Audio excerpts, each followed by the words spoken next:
ये दो भाई।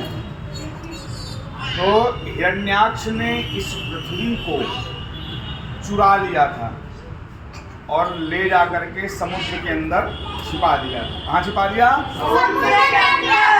समुद्र के अंदर छिपा दिया। अब भगवान विष्णु जी उनको ढूंढने के लिए निकले तो भगवान विष्णु जी ने वराह रूप धारण किया। कौन सा रूप?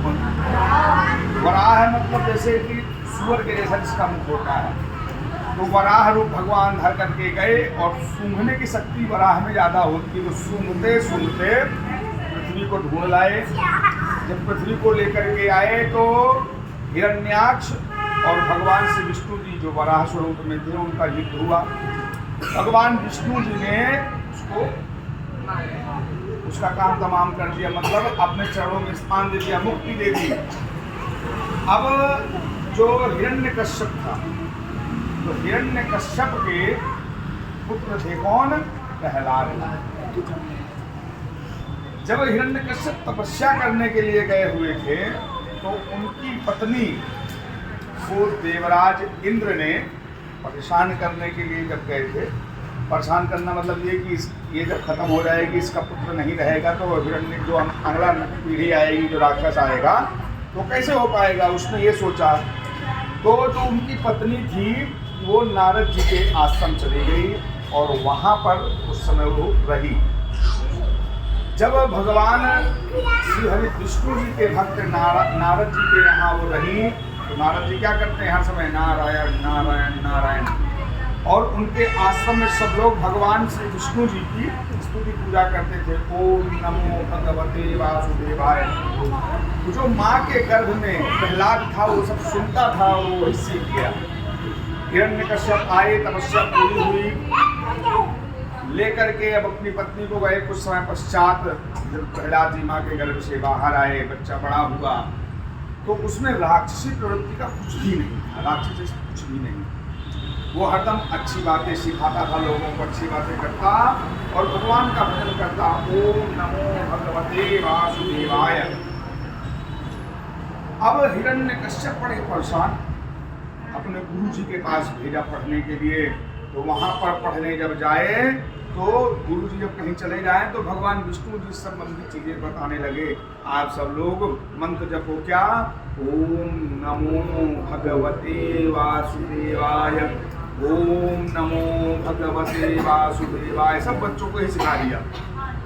अब हिरण्यकश्यप को सूचना मिली, गुरुदेव वापस छोड़ करके आए उनके पास। अब हिरण्यकश्यप ने सोचा कि इसको अब मार देना चाहिए, अगर ये नहीं रहेगा और किसी को सिखा बता नहीं पाएगा और यदि मेरा पुत्र भी ऐसा करेगा तो लोगों में मेरा भय डर नहीं रहे।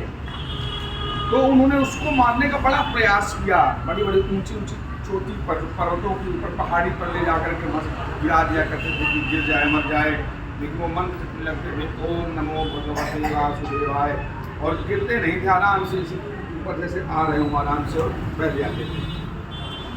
गरम तेल कढ़ाई में जो होता है उसमें कई बार डाला गया उनको, लेकिन उनको कुछ नहीं हुआ।